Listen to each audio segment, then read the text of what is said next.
Support for the Capital Connection comes from New York State United Teachers, working to support students, educators, and public schools as the center of their communities through the Public Schools Unite Us initiative, and United University Professions, representing 37,000 academic and professional employees at SUNY campuses and teaching hospitals across New York State. Frederick E. Cole, President, uupinfo.org.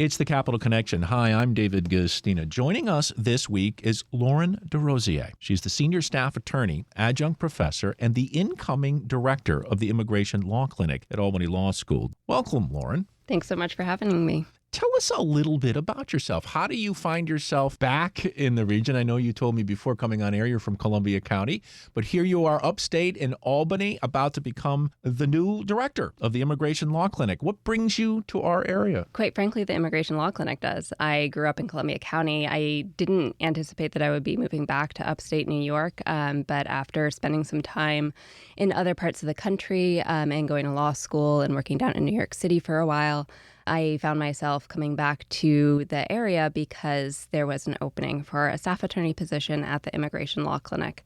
And I have had the wonderful fortune to work with Sarah Rogerson for the past couple of years and looking forward to continuing to work with her, hopefully in a different capacity for the foreseeable future. Well, let's talk definitions here for a moment. I know before we came on, I said migrants, and you said I'd like to say immigrants. And there's a reason behind all that. Will you explain to folks why you want people to say immigrants, not migrants? Yes. So I think that one of the things that I have seen recently over the past couple years is a shift in terminology from a collective immigration focus on immigration and immigrants to kind of separating communities. So now I think some of the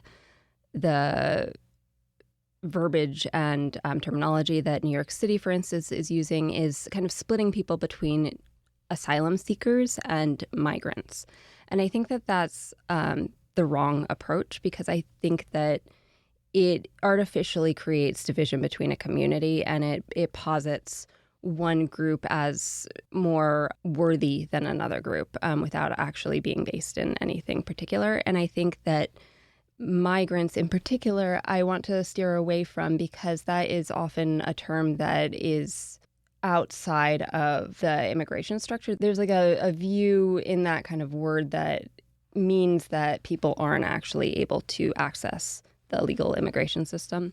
And that's not necessarily true, because I think that the immigration system as it currently exists is in many ways very broken, but it's a lot more complicated. It's not cut and dry. And just because somebody might not have status right now or might not be eligible to pursue status right now doesn't mean that they won't be in the future. And isn't there a huge misconception among the American people about whether someone's here legally or illegal? I'm speaking specifically of asylum seekers, for example. Yes. Every time I teach immigration law, I do a little dance at the front of the room to walk through how varied and gray most of immigration is. It's not you have status or you don't have status. There are varying types of status. They're temporary. There are some where you might be able to stay in the United States despite having a removal order having been entered against you. And it's a much more complicated, nuanced, ongoing process rather than a state of being. So for instance, it's not illegal. There's no criminal reason. There's no criminal penalty for just being in the United States without documentation. That's not a crime. And I think talking in terms of legal or illegal, that misconstrues the way that immigration actually works, and it puts it in a criminal terminology context. Immigration law is not criminal law. Immigration is civil. Immigration detention is civil. And one thing that I want to raise up is that the process by which we assess whether somebody can remain in the country or not often can include people who are U.S. citizens. So these protections aren't just for a certain segment of the population, they're for everybody.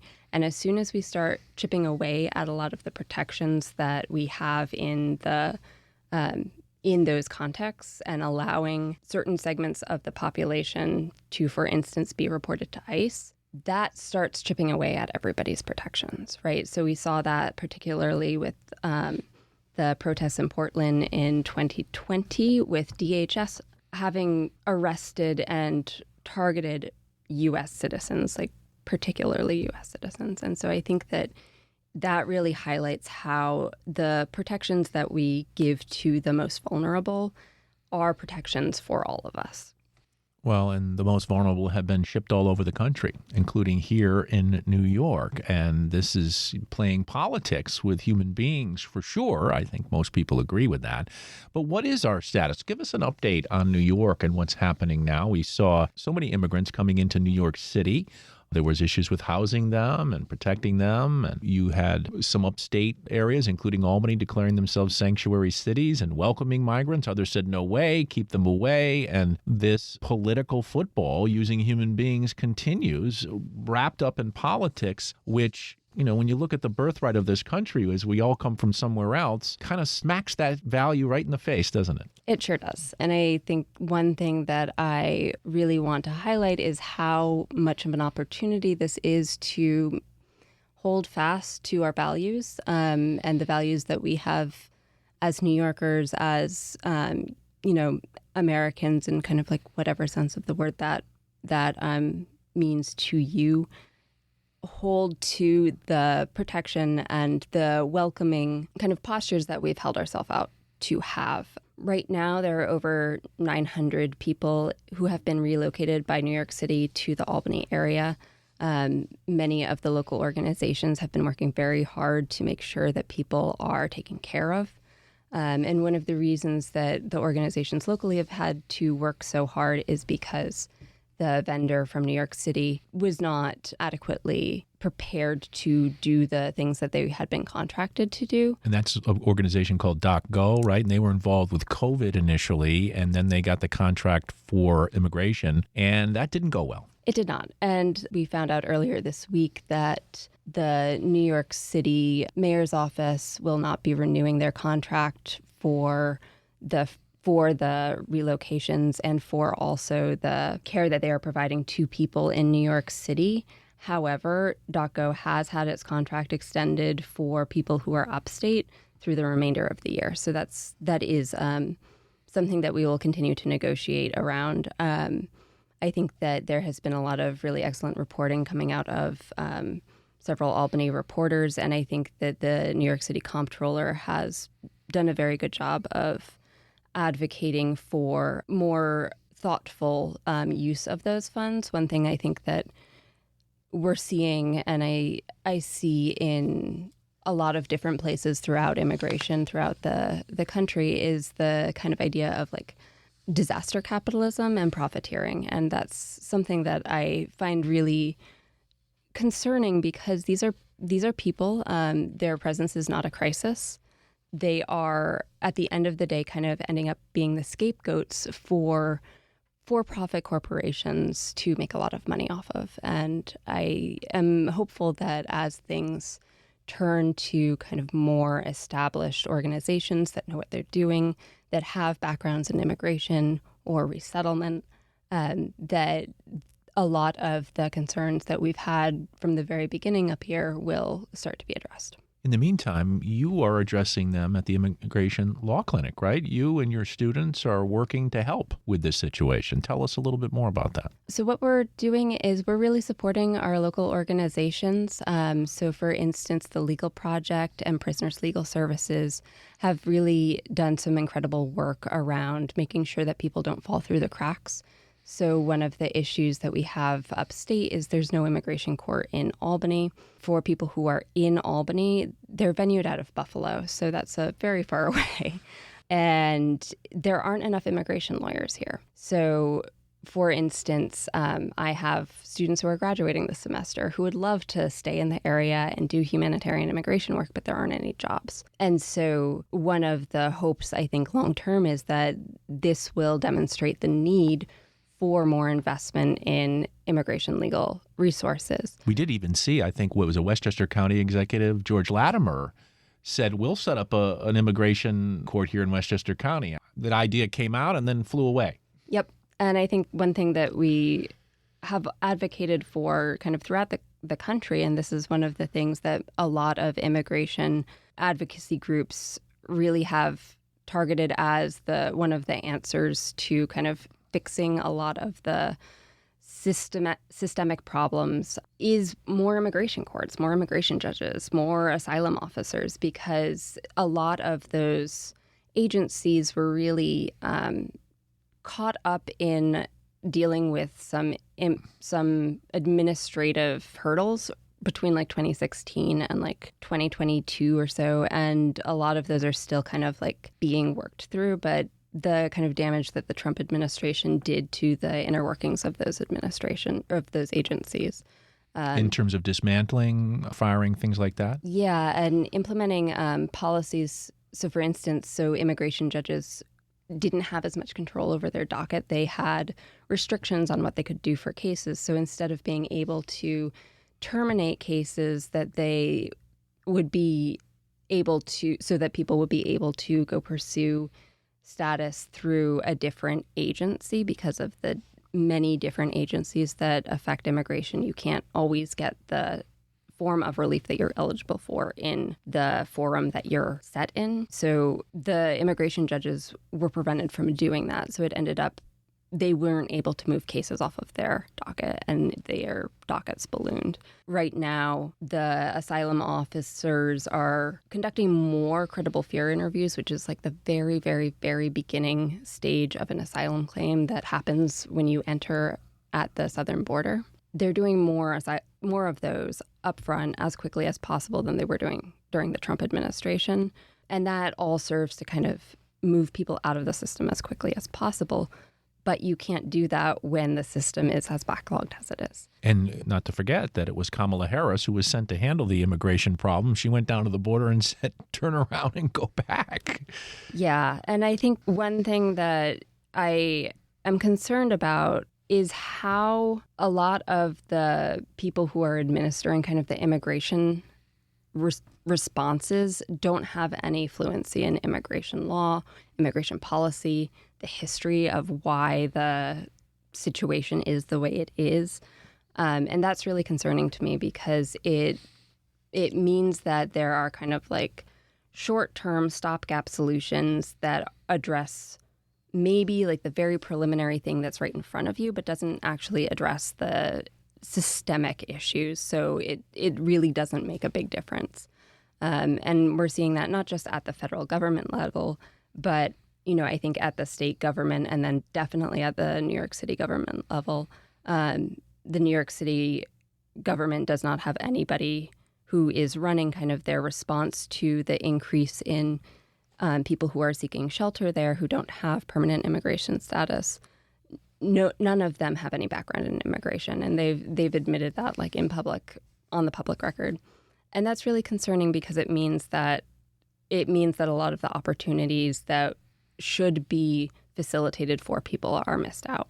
And it shows you how connected the locality is to the state, is to the federal government here, right? I mean, you talked about stopgap fill-in options. We saw the governor of New York, Kathy Hochul, put $2.4 billion from the state into this issue. She took it out of the rainy day fund, which got her criticized, even from the state comptroller, because I think part of this is the federal government needs to get off its haunches and really decide on some of these issues, the very issues you're talking about, and have the plans in place, set up the immigration courts, work with the states, get the people, the bodies, the people, the experts in those locations, and start helping people. I definitely agree with that. I think that one of the concerns that I have with some of the state funding is that it's going to New York City rather than going to the local organizations directly.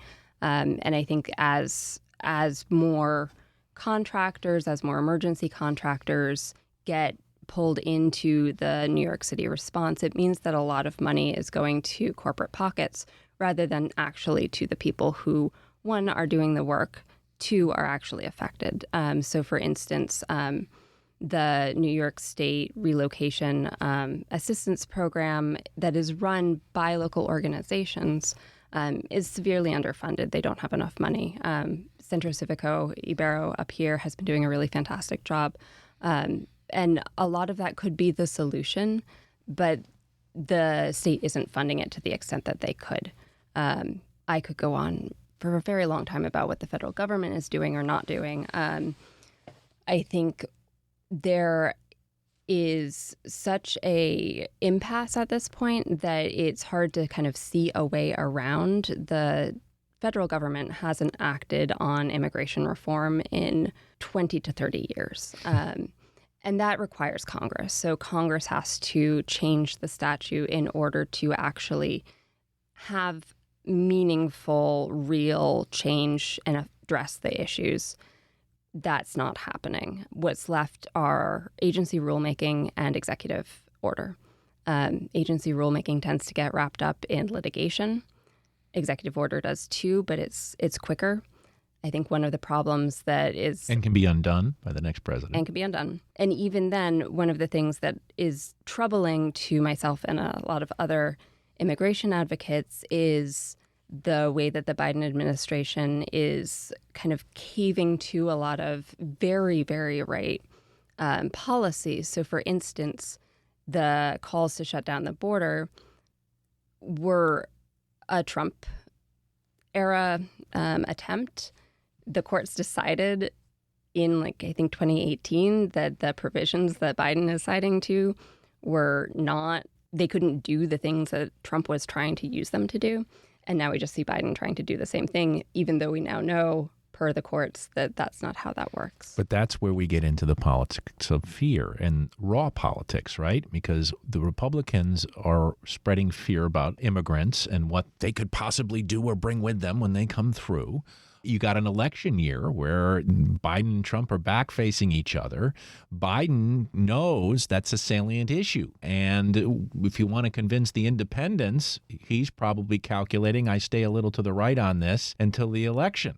Now you have, in all of this, the group of people that's probably hurt the most, children. I think that immigrant children are often the most vulnerable people who have so little protection and are so overlooked. So, for instance, there are very few protections that make sure that immigrant children aren't exploited, that they aren't returned to situations in their home countries where they would face violence or persecution or real harm. The New York Times has been doing some significant reporting around the ways that in the United States, children who come without family have been subjected to some pretty significant labor violations and requirements to work. And all of that is really concerning. And that's in the backdrop of there's no right to an attorney in immigration court because it's not criminal. And so children end up having to represent themselves, even if they're very young. Where is the logic in all of this? I am encouraged that you think that there is logic.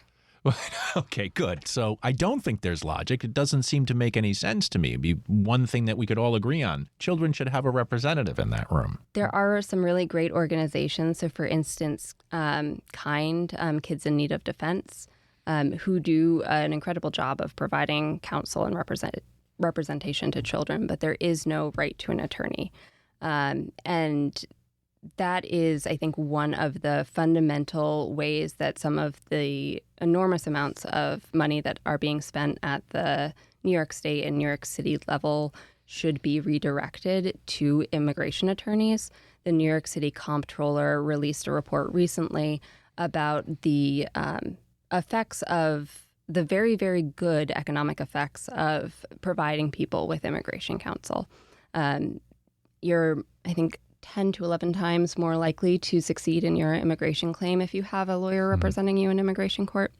And I think while there have been a lot of really remarkable attempts by organizations to try to increase the efficacy of the limited funds that are available through pro se or um, self-represented guidance policies. It's not the same thing as having an immigration lawyer standing with you in immigration court who understands one of the most complicated parts of the law as it is in the United States today. And I think that one of the things that really needs to be funded is immigration legal representation. For instance, all of this money that's being spent, there are no permanent positions for immigration lawyers that have been created in the region. We have about 10 nonprofit immigration lawyers in the region, and there's really nobody else around. You have to go out to like Rochester and Syracuse to the west, and then up to Plattsburgh. There's nobody else around. So it's really the entirety of upstate New York is very parched in terms of lawyers in general, and then immigration lawyers in particular. You're speaking with Lauren DesRosiers. She is the senior staff attorney, adjunct professor, and incoming director of the Immigration Law Clinic at Albany Law School. Lauren, it's not going to get easier. It's going to get worse, isn't it? With climate change and everything else, people are moving from one part of the globe where climate doesn't make it livable or it's untenable to live anymore, and they're going to be coming to areas where it is better. And quite frankly, the Northeast is one of those areas. So we need to be out in front of this, and we're already way behind. Yes. And I think one of the things that is with a lot of the climate migration in the United States today, it's not even just international, it's also within the United States. Yeah. So for instance, I know people who have recently immigrated from San Francisco to the East Coast because of the fires, and they don't want to raise their children in an environment where there's a lot of smoke and fire and it's difficult for them to breathe. Although we do have our Canadian fires that may lend some of that too. But, upstate New York is one of the best places to be in terms of the effects of climate change. Natural disasters, you name it. We're a pretty safe location for most things. Upstate New York is pretty great. But I am hopeful that eventually some of the impasse will pass and we'll be able to actually move forward with finding actual solutions, because as it currently stands, I'm not really hopeful that things are going to get better in terms of actually making policy, actually making law that cares for the people. And that is government's role, right? Like the government is responsive to the people. The government is supposed to care for the populace.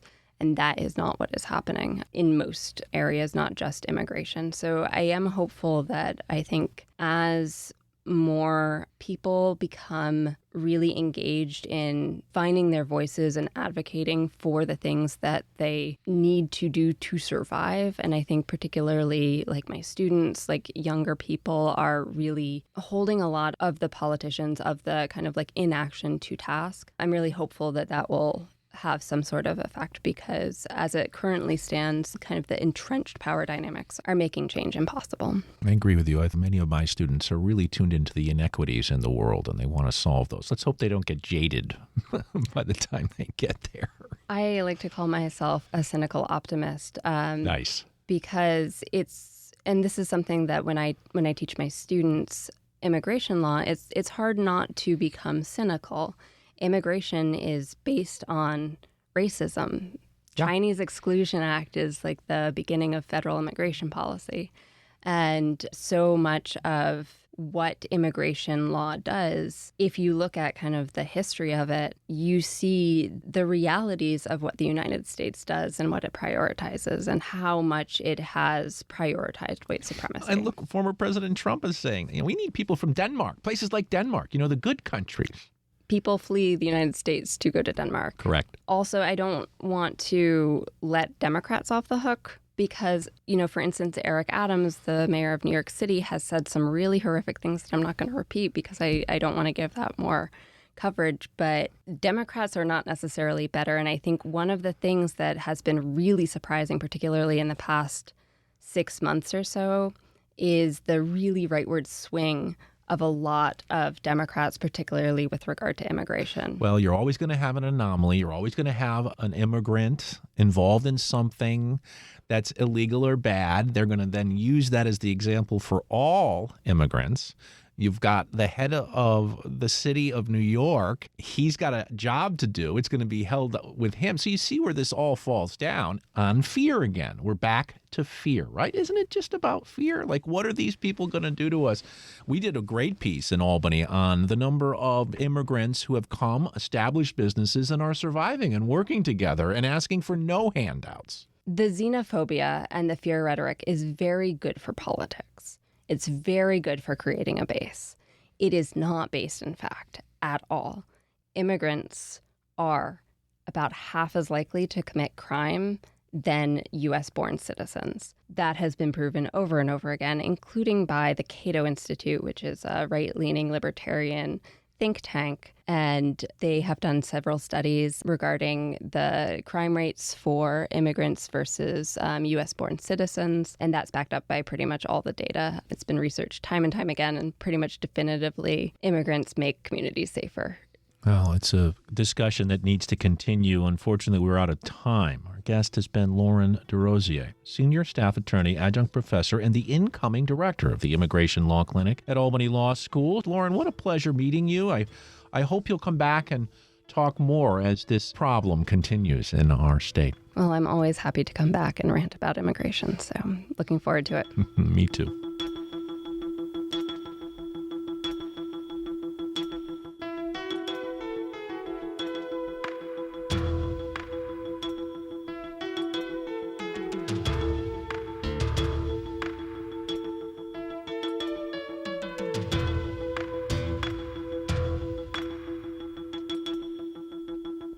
The Capital Connection is a production of WAMC Northeast Public Radio. You can listen to The Capital Connection anytime at WAMCpodcast.org or anywhere you get your podcast. And join us again next week at this same time for another political conversation. For The Capital Connection, I'm David Gustino.